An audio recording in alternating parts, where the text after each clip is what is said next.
दोस्तों, जय यीशु मसीह। पवित्र अनमोल वचन यूट्यूब चैनल में आप सभी का दिल से स्वागत है। ये एक ऐसा प्लेटफॉर्म है जहां आपको यीशु मसीह का संदेश, वचन और बाइबल से जुड़ी दमदार जानकारी मिलती है।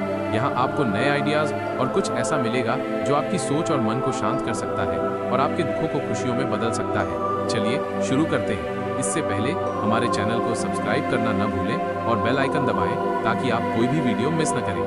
धन्यवाद। जय यीशु मसीह। फिर परमेश्वर ने नूह और उसके पुत्रों को आशीष दी और उनसे कहा कि फूलो फलो और बढ़ो और पृथ्वी में भर जाओ।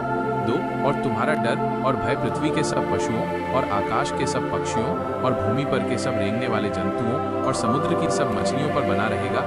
वे सब तुम्हारे वश में कर दिए जाते हैं। 3 सब चलने वाले जंतु तुम्हारा आहार होंगे। जैसा तुमको हरे हरे छोटे पेड़ दिए थे वैसा ही अब सब कुछ देता हूँ। 4 पर मांस को प्राण समेत अर्थात लोहू समेत तुम न खाना। 5 और निश्चय मैं तुम्हारा लोहू अर्थात प्राण का पलटा लूंगा सब पशुओं और मनुष्यों दोनों से मैं उसे लूंगा। मनुष्य के प्राण का पलटा मैं एक एक के भाई बंधु से लूंगा। 6 जो कोई मनुष्य का लोहू बहाएगा उसका लोहू मनुष्य ही से बहाया जाएगा, क्योंकि परमेश्वर ने मनुष्य को अपने ही स्वरूप के अनुसार बनाया है। 7 और तुम तो फूलो फलो और बढ़ो और पृथ्वी में बहुत बच्चे जन्मा के उसमें भर जाओ। 8 फिर परमेश्वर ने नूह और उसके पुत्रों से कहा।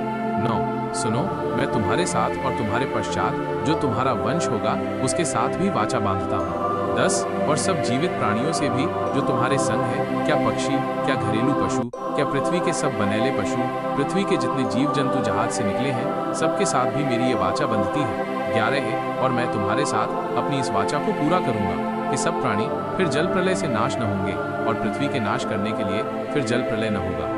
12 फिर परमेश्वर ने कहा, जो वाचा मैं तुम्हारे साथ और जितने जीवित प्राणी तुम्हारे संग हैं उन सब के साथ भी युग युग की पीढ़ियों के लिए बांधता हूँ। उसका ये चिन्ह है। 13 कि मैंने बादल में अपना धनुष रखा है, वो मेरे और पृथ्वी के बीच में वाचा का चिन्ह होगा।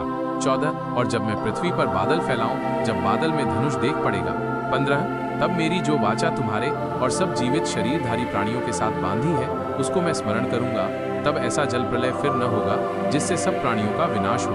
16 बादल में जो धनुष होगा मैं उसे देख के ये सदा की वाचा स्मरण करूंगा जो परमेश्वर के और पृथ्वी पर के सब जीवित शरीरधारी प्राणियों के बीच बंधी है। 17 फिर परमेश्वर ने नूह से कहा, जो वाचा मैंने पृथ्वी भर के सब प्राणियों के साथ बांधी है उसका चिन्ह यही है।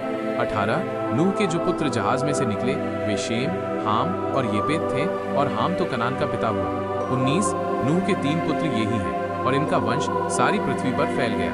20 और नूह किसानी करने लगा और उसने दाख की बारी लगाई। 21 और वो दाख मधु पीकर मतवाला हुआ और अपने तंबू के भीतर नंगा हो गया। 22 तब कनान के पिता हाम ने अपने पिता को नंगा देखा और बाहर आकर अपने दोनों भाइयों को बतला दिया। 23 तब शेम और येपेत दोनों ने कपड़ा लेकर अपने कंधों पर रखा और पीछे की ओर उल्टा चलकर अपने पिता के नंगे तन को ढांप दिया, और वे अपना मुख पीछे किए हुए थे इसलिए उन्होंने अपने पिता को नंगा न देखा। 24 जब नूह का नशा उतर गया तब उसने जान लिया कि उसके छोटे पुत्र ने उससे क्या किया है। 25 इसलिए उसने कहा, कनान शापित हो, वो अपने भाई बंधुओं के दासों का दास हो। 26 फिर उसने कहा, शेम का परमेश्वर यहोवा धन्य है और कनान शेम का दास होवे। 27 परमेश्वर येपेत के वंश को फैलाए और वो शेम के तंबुओं में बसे और कनान उसका दास होवे। 28 जल प्रलय के पश्चात नूह 350 वर्ष जीवित रहा। 29 और नूह की कुल अवस्था 950 वर्ष की हुई, तत्पश्चात वो मर गया। अगर आपको ये अनमोल वचन अच्छा लगे तो हमारे YouTube चैनल को सब्सक्राइब करें। धन्यवाद। जय यीशु।